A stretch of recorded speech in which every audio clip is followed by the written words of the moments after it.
Real English for your daily life. Master English together. You know that feeling on Sunday night? You're pumped up, writing down how you're going to wake up early and run on Monday morning. But then Monday comes, the alarm rings, and you just hit snooze. Right, and then by Wednesday, that whole plan kind of fizzles out. It's like the motivation disappears overnight. And you're not lazy or undisciplined. It's deeper than that. Actually, scientists tell us it's because our brain doesn't know exactly when or where it should start the new habit. Exactly. I mean, you buy a new app to study. You're super excited the first day, but then by day 3, you forget to even open it. Or you tell yourself to drink more water, but all day long, you just don't remember to grab your water bottle. It's frustrating, but there is a reason behind it. Psychologist Peter Gollwitzer found that 90% of goal failures happen because people don't have a clear trigger point. And don't worry, this episode is perfect for you if you're at an intermediate English level. Beginners, you're welcome too. We'll keep it clear and simple. So here's the deal. Today we'll explore what's called implementation intentions. This psychological idea shows how turning vague goals into specific if-when-then plans can boost your success rate by 300%. That means instead of just saying, I want to exercise, you might say, when I finish brushing my teeth, I'll put on my running shoes. Your brain then locks that behavior to a specific anchor moment. And hey, who wouldn't want to get into autopilot mode for good habits? Imagine not even needing to think about it. But here's the tricky part. Most people miss setting that clear anchor moment, so their goals just fizzle out before they even get started. Quick question. What's the longest you've kept a new habit going? 1 day? 3 days? A week? Drop the number in your head right now. Stick around till the end for our word tour 5 key expressions to help you talk about goals and habits just like a native speaker. Also, if you're like me right now, maybe you're chilling with a cup of coffee or scrolling on your phone as you listen. Just imagine us sitting across the table, sharing these life hacks, and later on, we'll share one tiny trick that might totally change the way you tackle your goals. But first, let's dive into why we all struggle to keep our motivation over just a few days. So Noah, let me tell you about what happened to me last month. I decided I was going to start jogging every morning. I was really motivated. But by day 3, I felt frozen. My brain didn't respond when the alarm went off. Oh, I've been there. That freezing moment when you just can't get going. Sweat on your forehead, heart racing, but your mind just blanks. It's like your body's stuck, even though your willpower isn't. Yes, exactly. And it's not just exercise. I remember my friend bought this amazing language app. First day, she was on fire, reviewing words for hours. Then, on day 3, it fizzled out. No more opening the app. That fizzle out effect. It's really sneaky, right? It's like your energy blazes at the start but slowly dies down till nothing's left. Exactly. But what causes this? From what I read, it's about the brain missing a clear trigger point. So the trigger point is like a mental switch, right? When something happens in your day, the brain says, okay, time to start that habit. Yes, that's it. The psychologist Peter Gollwitzer calls these trigger points. Think of it like a button you press to launch your new action. Without that, your brain's like, when exactly should I do this? Right. So if you just say, I'll exercise more, your brain just waits and waits. No clear moment to act. Exactly. And Gollwitzer's research shows that if you link a specific situation, the trigger point, with a clear action, your chance of success goes up by 300%. That's huge. So instead of "I'll study sometimes," it's better to say, "When I sit at my desk after lunch, I'll study for 10 minutes." Yes, and finding the right trigger, or what we call an anchor moment, is key. It's something you do every day anyway, like brushing your teeth or opening your laptop. So this anchor moment acts like a reliable launching pad for the new habit, like a fixed point in your routine. You got it. For example, one of my goals was to drink more water, so I picked the anchor moment right after lunch. Whatever happens after lunch, that's my cue to grab water. Makes perfect sense. You don't have to rely on memory or willpower alone. The daily rhythm gives you natural moments to build on. But I also want to show you an embarrassing little role play that happened with me trying this out. It's a perfect example of how, without locking in the behavior properly, things go wrong. Oh, I love a good role play. Take it away.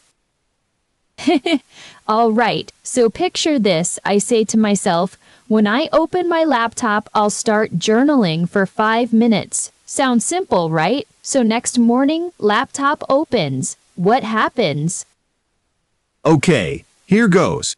When I open my laptop, I'll start journaling. Pauses, but then I get distracted by emails, social media, and start procrastinating. Hold on. That's the pitfall. The statement is too vague. You just said, when I open my laptop, but the behavior wasn't locked in. Okay, so what's better? First, you want to specify exactly what to do. Instead of start journaling, say, open my journal app and write the first sentence. The smaller, more specific the action, the easier it is to lock in. And second, you can add a tiny delay to avoid distractions, like, after opening the laptop, I will close all other tabs and open the journal app immediately. Okay, when I open my laptop, I'll close all tabs and open my journal app immediately. That sounds doable.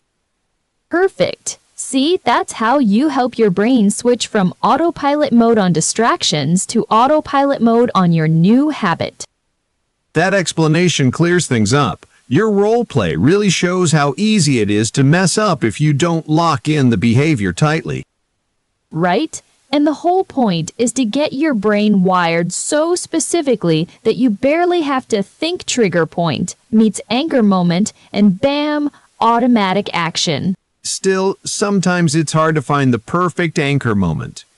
What if your day's routine is chaotic or unpredictable? Great question. For people with variable schedules, it might help to pick multiple anchor moments or environmental cues, like a certain sound or place. So, not all anchors have to be daily habits. Some could be even small sensory triggers. Exactly. Maybe hearing your morning coffee machine click or stepping into your home office. And what about when life throws you off track? Travel, illness, emergencies? Does this approach still work? Well, you might lose the rhythm temporarily, but because the behavior is linked to specific anchor moments, it's easier to get back on track once those moments happen again. That's reassuring, actually. It feels less overwhelming than "I must be perfect all the time." Exactly. This method doesn't require superhuman willpower, just smart planning. Here's a thought. It sometimes feels like my brain's stuck in autopilot mode, doing everything except the new habit I want. Right. You're on autopilot, but the wrong autopilot. That's why locking in a new behavior to an existing anchor moment is like switching the autopilot to the right destination. So to recap, find your trigger point, pick an anchor moment, and then lock in the specific action with an if-when-then plan. Yes, and if you do that, you take the guesswork out of when and how to do the behavior. You train your brain to follow the routine automatically.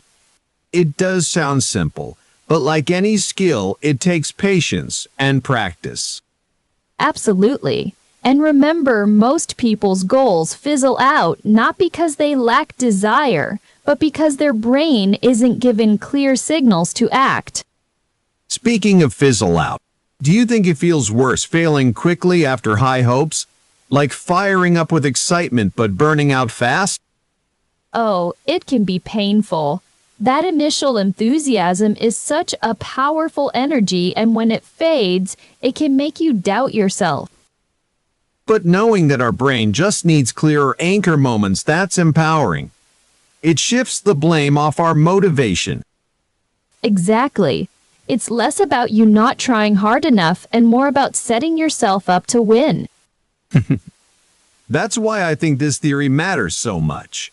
It respects how the mind works instead of asking for impossible willpower. And if you combine this with kindness toward yourself, it's a game changer. So, no more beating yourself up for not running on day 4. Just re-anchor and lock in. Yes, and for our listeners, start noticing your daily routines. What anchor moments could you use to lock in a habit? Or maybe experiment with different if, when, then statements until you find one that clicks. Remember, forming habits is a process. The key is not to quit, but to learn what your brain needs. And that brings us to the question, how do we fix this for good? How do we fix this? That's what we'll explore next. But first, just keep in mind, you're not alone in this struggle. Exactly. It's a shared human experience, and now you have a tool to start changing it. And by the way, there's actually a phrase for this whole concept of linking situations to actions. It's called implementation intentions. We'll break that down soon, with simple steps you can try today. Noah, after everything we've talked about, I've tried using implementation intentions myself. Like when I say, when I finish dinner, I'll take a 10-minute walk. It really helps me stick to that habit. I get that, Sarah. But honestly, I'm not completely convinced this method works for everyone. Sometimes life is unpredictable. What if your day doesn't follow a routine? What then? You can't always control your environment or mood. That's a fair point. But this method isn't about rigid routines. It's about creating flexibility through clear mental cues. Even if your day's different, you can still find anchor moments like after brushing your teeth or when you sit down with your coffee. Those happen almost every day. But what if you're stressed or exhausted? I mean, even with a clear plan, sometimes your brain just says no. If you're overwhelmed, the implementation intention won't stop you from skipping the habit. True, motivation plays a role, but the research shows that linking behavior to specific triggers reduces the mental effort needed to start. It's not a magic wand, but it increases your chance of taking action, especially during low motivation. I see that, but don't you think it risks becoming a crutch? Like relying so much on preset triggers that when life throws a curveball, you completely lose track because your habits aren't internalized. I don't think it's about replacement but support. The brain needs a way to shift from conscious effort to autopilot mode. That's how habits form. Implementation intentions help bridge that gap. But habits formed this way could be shallow. What happens if you change your surroundings? Let's say you usually exercise after lunch at home, but then you travel. Without that trigger, wouldn't your behavior just fizzle out again? That's possible, yes. But the technique is about identifying multiple anchor moments and reinforcing the habit. Over time, you build enough cues to keep it going regardless of environment. Plus, you can consciously add new triggers. Okay, but some critics say this approach oversimplifies human behavior. Real life is messy. There are emotional ups and downs, distractions, and sometimes just plain resistance. Can an if, when, then plan really cover all that complexity? It's important to remember it's just one tool in the toolbox. No method alone handles everything perfectly. But for many, this cognitive scaffold is what fights mental blocks and procrastination. Still, I worry it encourages a set-it-and-forget-it mindset. People might think, I made a plan, so I'm good, but then don't actively work to stay engaged or motivated. Good points. The plan doesn't eliminate the need for self-awareness. It's a first step, a way to reduce decision fatigue and hesitation. Active reflection and adjustment remain essential. I guess I'm cautious because I've seen similar simple hacks promise a lot but deliver little in the long run. Habits take serious mental and emotional investment. Sometimes this theory feels like it glosses over that. Your skepticism is actually healthy.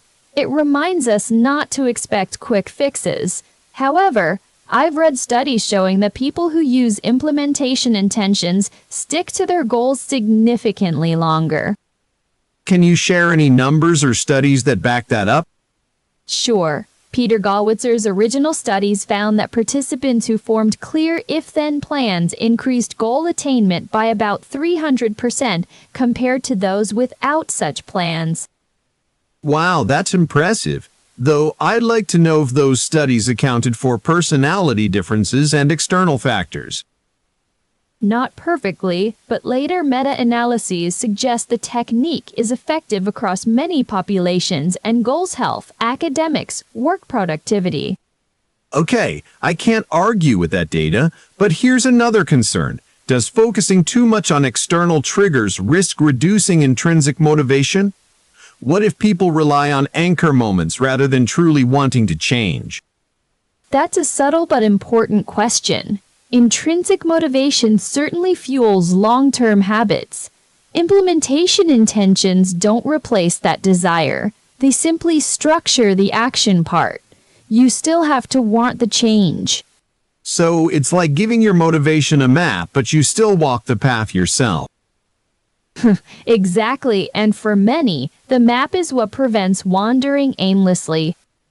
You know, sometimes I think people dismiss tools like this because they feel it's too easy or not deep enough.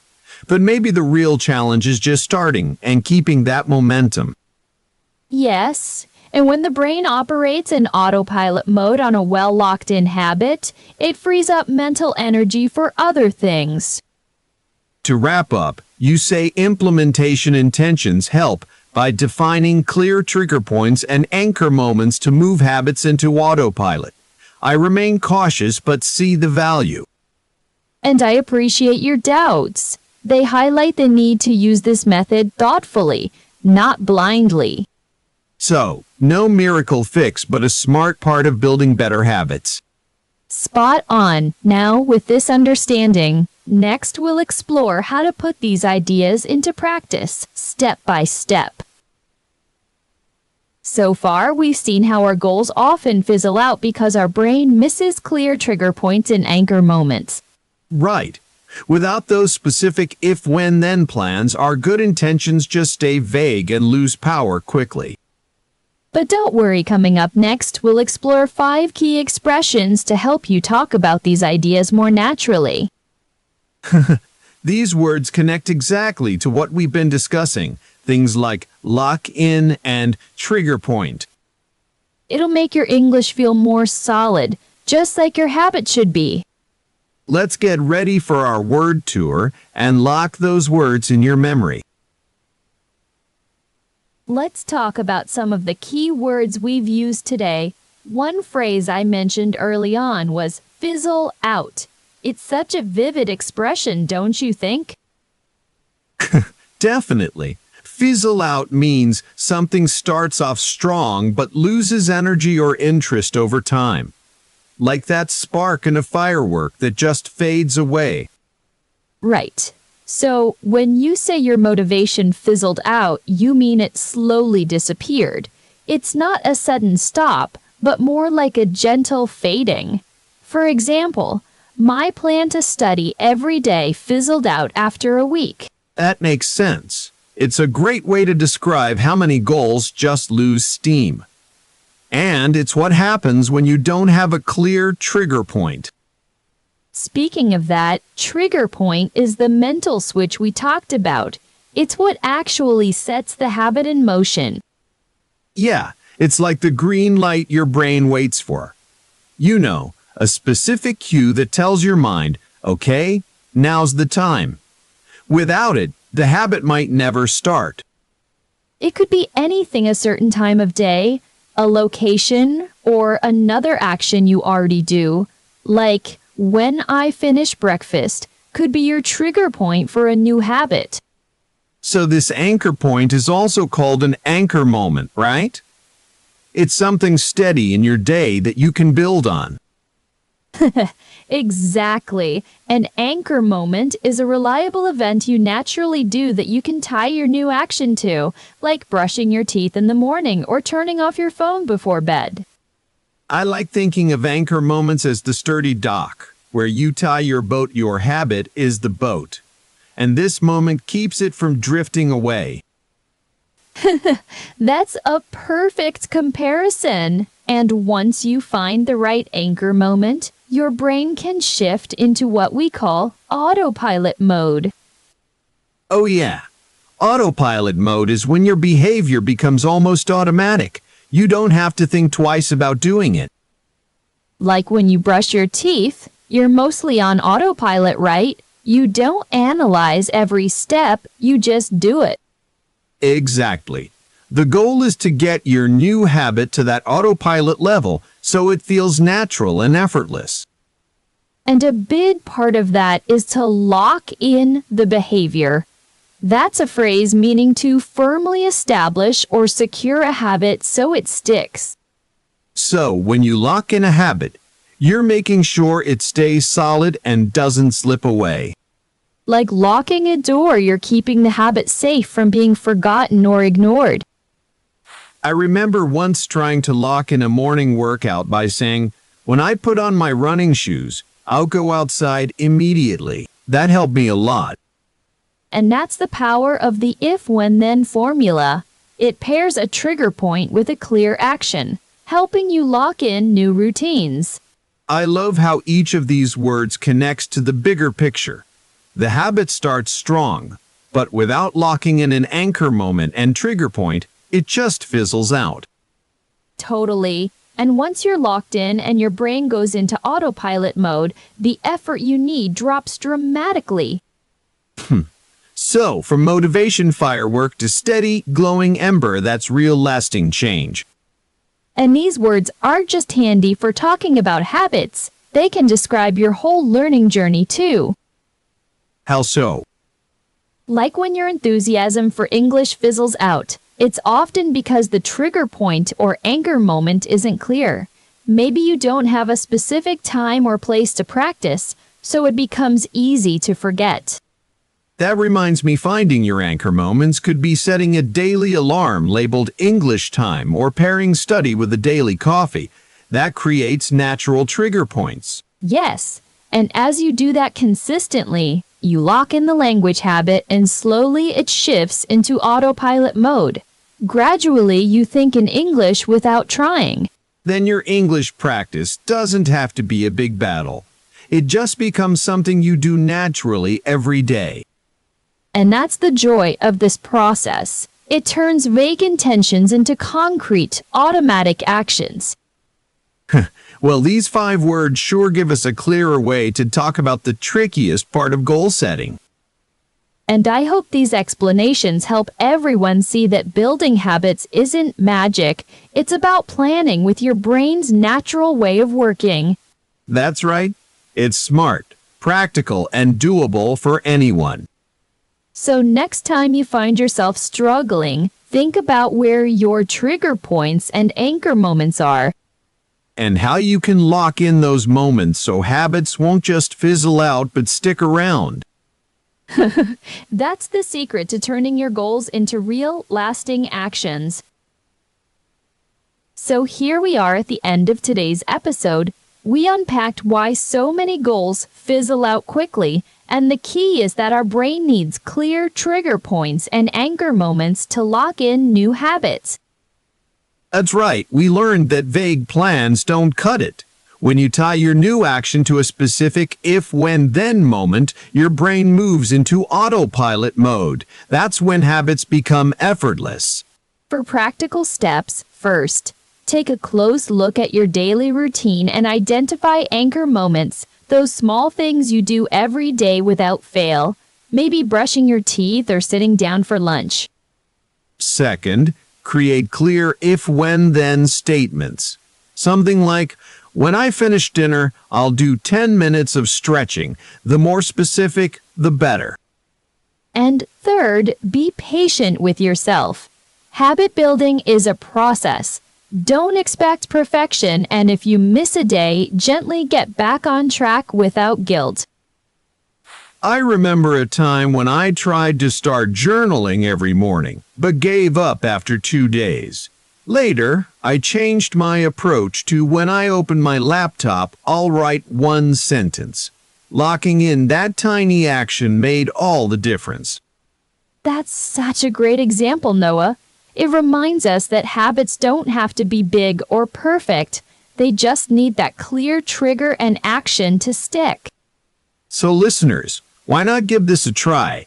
Look for your anchor moments. Create your implementation intentions and see how your goals start to feel less like chores and more like natural parts of your day. And as you build these habits, remember that progress is more important than speed. Every small step counts. Next time, we'll dive into how to beat procrastination and stay motivated even when life gets busy. Thanks so much for listening. We can't wait to hear how you start locking in your new habits. Before you go, we want to hear from you. Tell us in the comments, what's one small habit you want to lock in this week? We read every single comment. Thanks for being part of this journey, and see you next time.